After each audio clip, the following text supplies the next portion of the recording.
Hey, what's up, everybody? Welcome to Christianly. This is your host, Brad Andrews. Hey, thanks for joining us for this week's edition of Christianly. And as we say each week, Christianly exists to cultivate holy courage in you.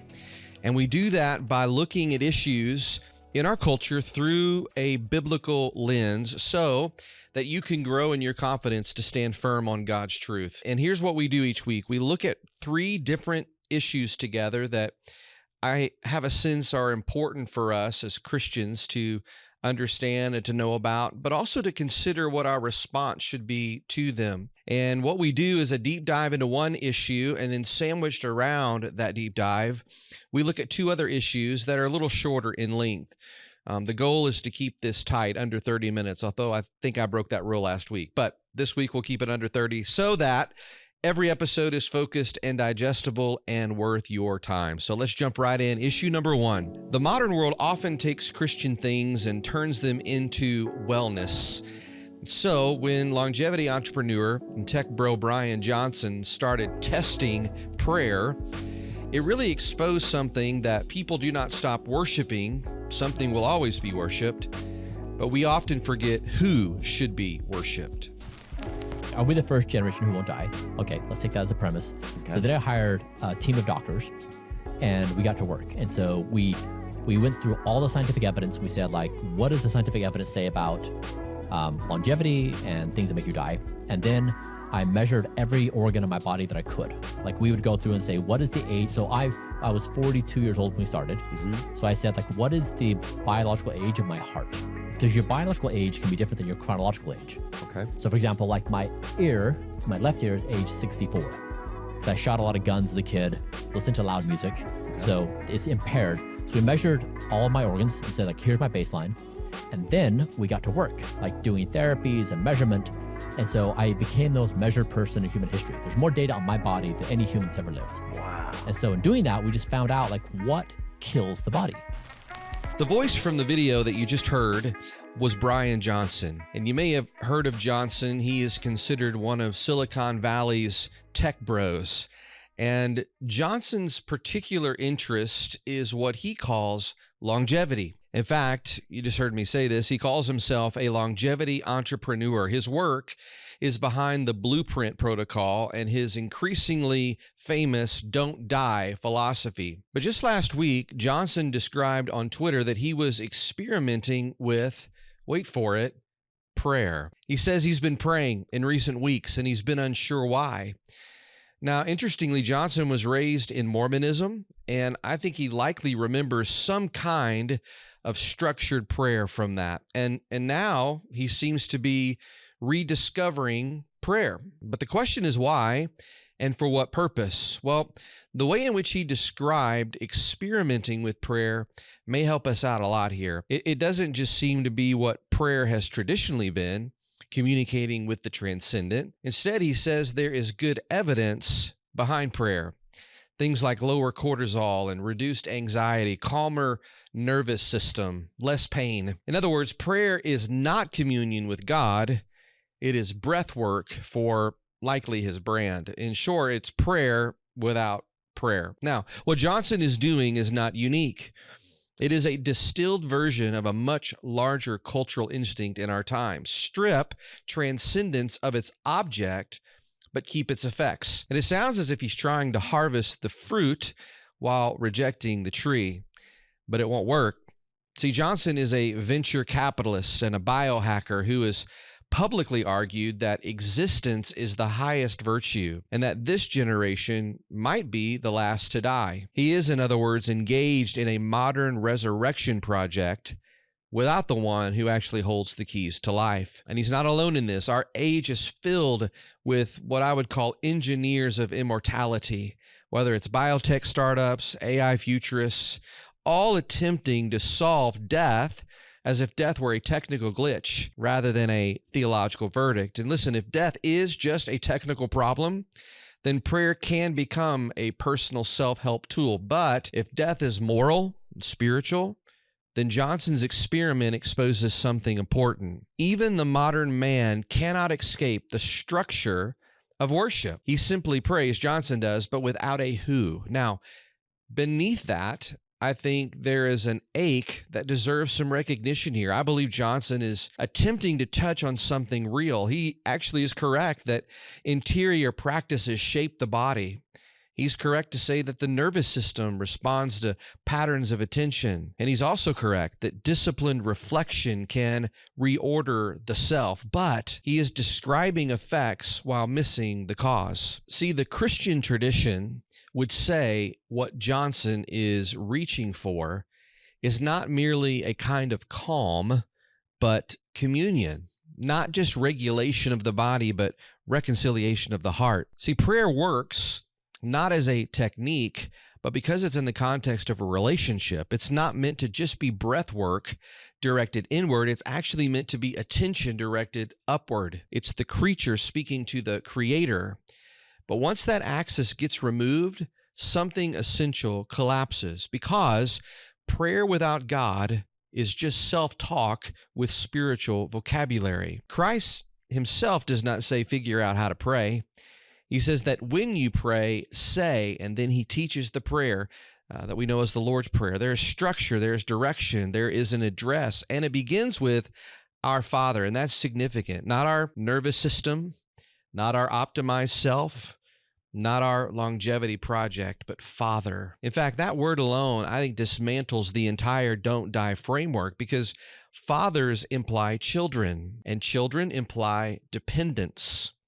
And dependence implies trust, and then trust implies surrender. A surrender to the God of the universe, which is precisely what Johnson's worldview is resisting. His instinct is to experiment with prayer in a way that he is suspecting something that the materialistic worldview cannot finally satisfy, and it's that human beings are not just systems to be optimized, but souls to be ordered toward something, or better, someone beyond themselves. Johnson is trying to harvest the benefits of prayer without submitting to its author. But prayer has never been about a lever that you pull. It is a posture that you assume. And the posture is always the same: creature before creator, child before Father, which brings us back to the simplest but most, I think, subversive word maybe in the whole Christian vocabulary: Father. And our Heavenly Father does not offer us his presence to be optimized. He offers us himself to be trusted. And now for our deep dive issue number 2. Something strange is happening in the American household. Dual incomes are rising, and yet children are being edited out of the picture. What used to be called family formation is now being rebranded as a lifestyle decision, complete with hashtags and travel reels and an emerging creed that says no kids, no chaos, just us. This household configuration of dual income partners living alone without children is on the rise. In 2022, it was around 43% of households, and that's about a 7% increase from a decade previously. In 2022, 43% of Americans surveyed said they'd want to get married, but just a little more than a quarter said they were sure about wanting children. The term DINK is becoming more prominent now because of financial challenges, and they see children as just another financial challenge that maybe they don't want to take on. According to a recent Pew Research Center analysis of federal data, 12% of married American couples in their 30s and 40s are now what the internet has dubbed DINKs, which stands for dual income, no kids. Now, that figure was just 8% about a decade ago. Meanwhile, nearly 40% of young adults say they do not want children at all. And among those who do, many plan to delay family formation until well after age 35. Birth rates among women aged 20 to 24 have dropped 43% since 1990, and fertility rates continue their nosedive as well. What's happening is that our civilization is not just aging, it's actually opting out of its own future as well. My friend Joe Holland says, why don't dinks talk about how grateful they are that their parents weren't dinks? And he's right. And yet on social media, and maybe this comes as no surprise to you, this tragedy is being marketed as a triumph. What prompted this week's discussion on this was last week a video went viral of a couple responding to the question, so when are you two having kids? And they responded in the video by displaying their extensive color-coded collection of travel books and photo albums that have documented their trips to dozens of countries around the world. And if you scroll through social media long enough, you'll find other smiling couples just like this. And the captions are equally smug. Things like no diapers, no school, no pickups, just us. The dream, we are told in those videos, is no longer family, but freedom from family. The video you just heard comes from a 2023 segment from CNBC entitled, "There's Never Been a Better Time to Be a Dink."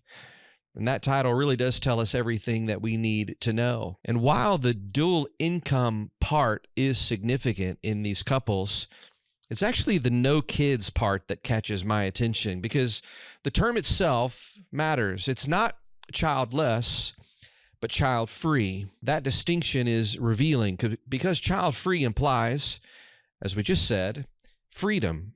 Freedom from burdens and responsibility, freedom from things like dependence, freedom from the demands of someone else's needs. Child-free is not cannot, but rather do not. Now, dinks cite things like climate anxiety, economics, things like vocation as reasons why they don't want to have children. But the dink dream is really not fundamentally about freedom, in my opinion. It's actually about control, which is a response to fear, and maybe most of all, fear of not being enough for the task. So the response of many is to child-proof their life.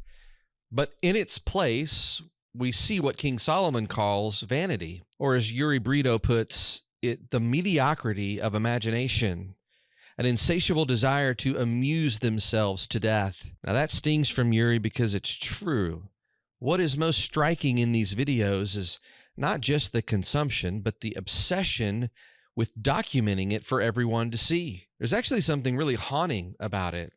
A life spent collecting memories and cataloging pleasures, curating adventures.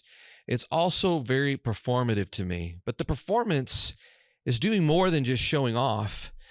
It's covering up something. It is reassurance disguised as celebration. It really is the need to convince others, and most likely themselves, that this is meaningful and fulfilling. Like, why else must every moment be documented and presented to the world? See, what truly satisfies rarely feels the need to advertise itself, but insecurity, it does. Insecurity needs witnesses. It needs validation. It needs comments and likes. It needs others to nod along and say, yes, you chose well. This is the good life. But sadly, it works. The comments of these posts reveal that much of the watching world sees no issue in these repeated rituals of self-justification. But again, beneath the polished videos and the smiling captions, I think lingers a very unspoken question that dinks will have to face at one time or another, and it's this: was this enough? That is what makes these videos disturbing in a way.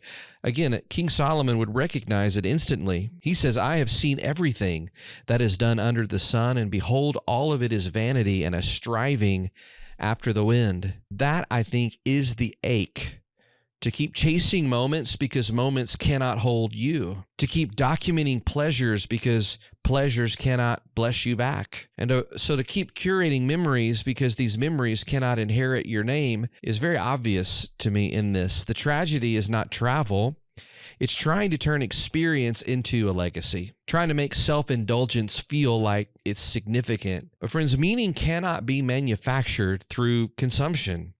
It's actually something that has to be received through purpose. And purpose requires giving your life away rather than endlessly displaying it. And therein lies the great inversion of the Christian life. The world says, curate yourself, but Christ says, crucify yourself. The world says, preserve your freedom, but Christ says, lose your life. The world says, make memories for yourself, but Christ says, make disciples who will outlive you. See, that is where meaning begins.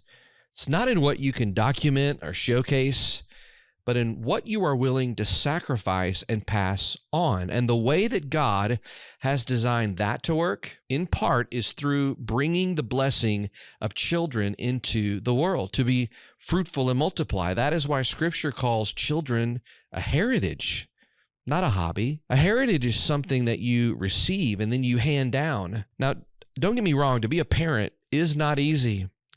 Parenthood absolutely drags a person out of narcissism, kicking and screaming. But it does so because it compels sacrifice. It destroys the fantasy that your life should be about maximizing your own personal experience. In short, children force adults to think beyond themselves.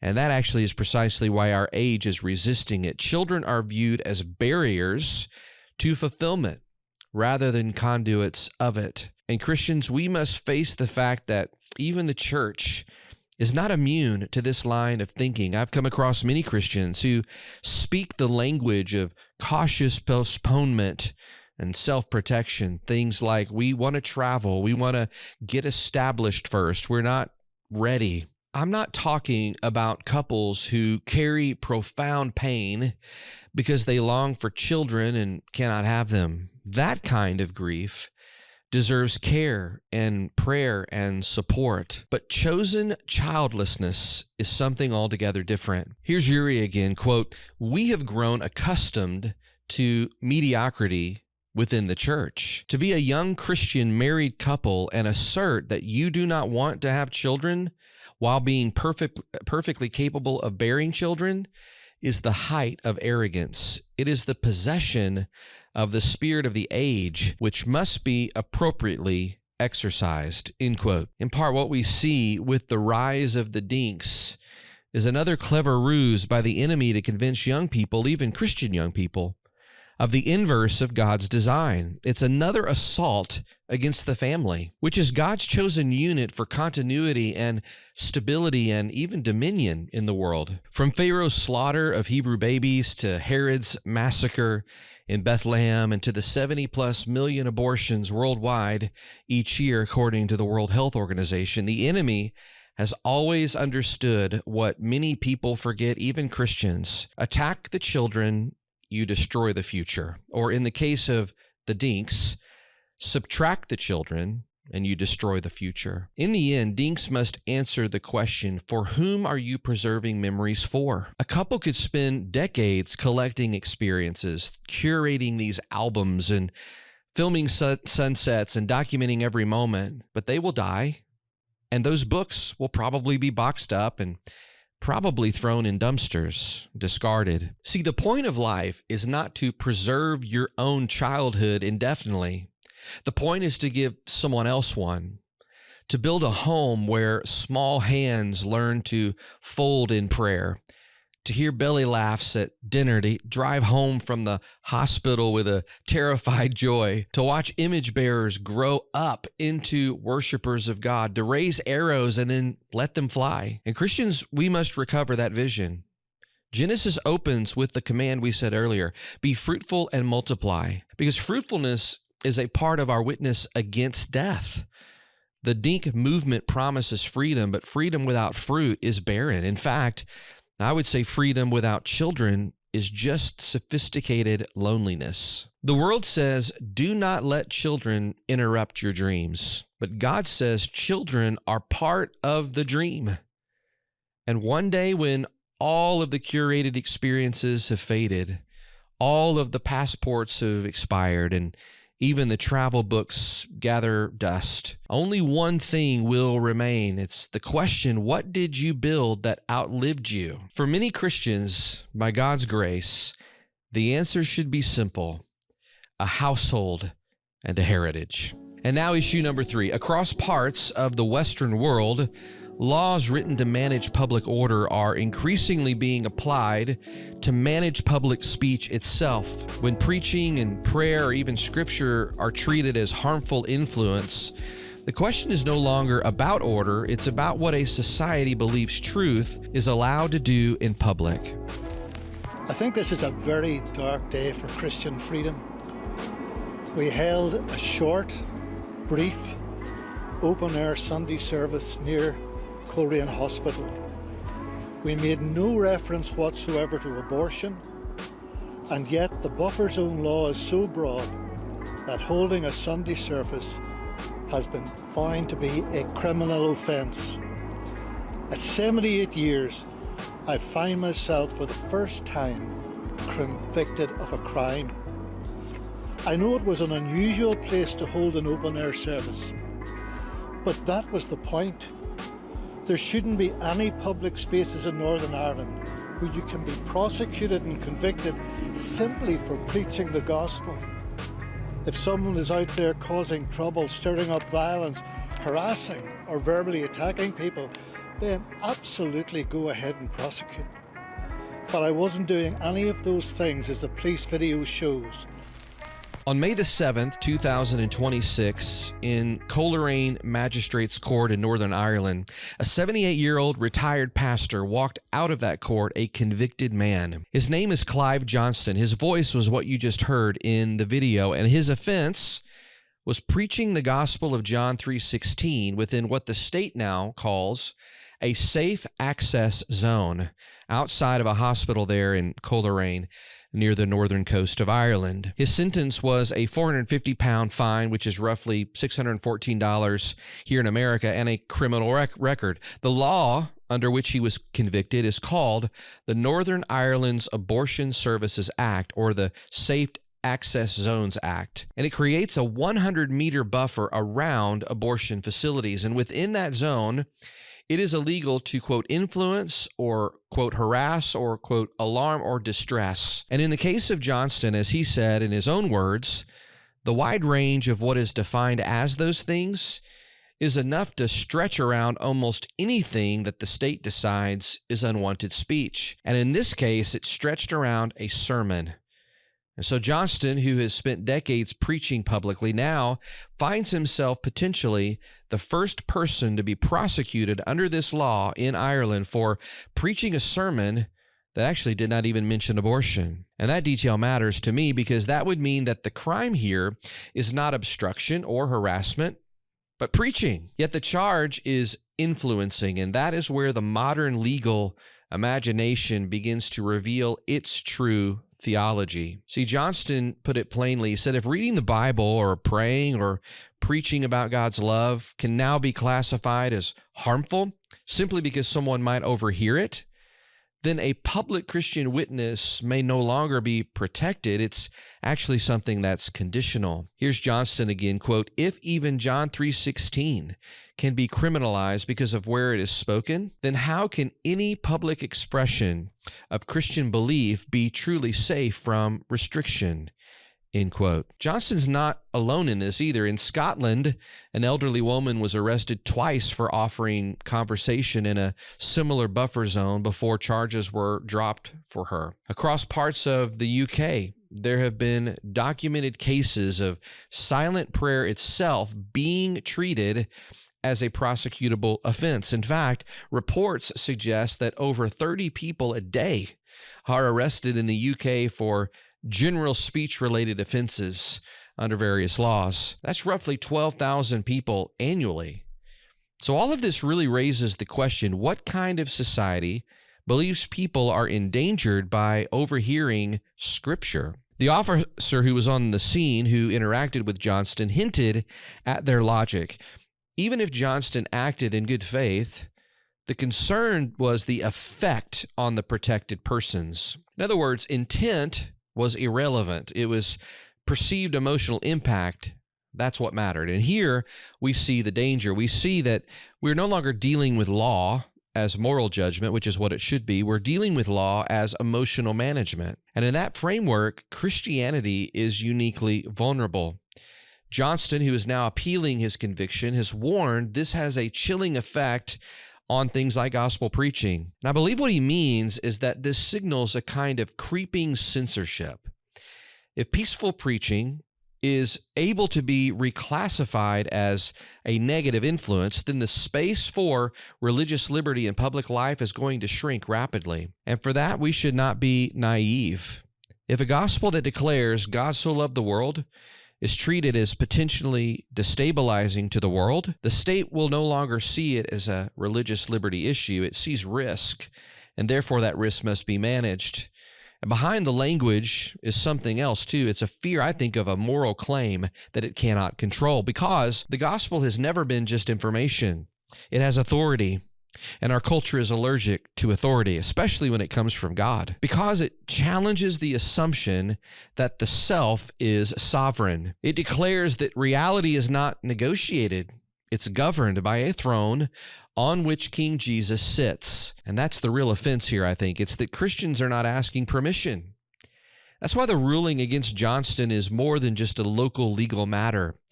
Really is a snapshot of a broader trajectory across parts of the West, especially in the UK and Europe, but also maybe even our future here in the States, where speech codes could increasingly prioritize subjective harm over objective truth. But in the midst of all this, the response of what many governing institutions, it remains consistent. Tighten the perimeter, expand the definitions, and enforce the zones. Because what has become the highest good now is safety. So that's why this case matters for Christians in particular, not because Clive Johnston is exceptional, because really he's not. He's simply doing what a faithful Christian should do. When a society decides that truth must be managed, Johnston knows something that we need to also recapture. A Christianity that cannot be spoken without approval is not Christianity at all. It is not how the gospel has ever worked, which leaves the church with an unavoidable choice, either between faithful witness like Johnston or functional disappearance. And the cost of forgetting that difference is always higher than a fine. Hey, thanks again for joining us. If you would, take a second to respond on whatever platform you're listening to this podcast on, in particular on YouTube. I want to encourage you to like the video. Be sure to subscribe to the channel and then hit the notification bell so you don't miss any future episodes. We're also on Apple and Spotify podcasts. You can follow us there as well. Turn on the notifications, leave a review. Those reviews, by the way, really help us. Find us on social media.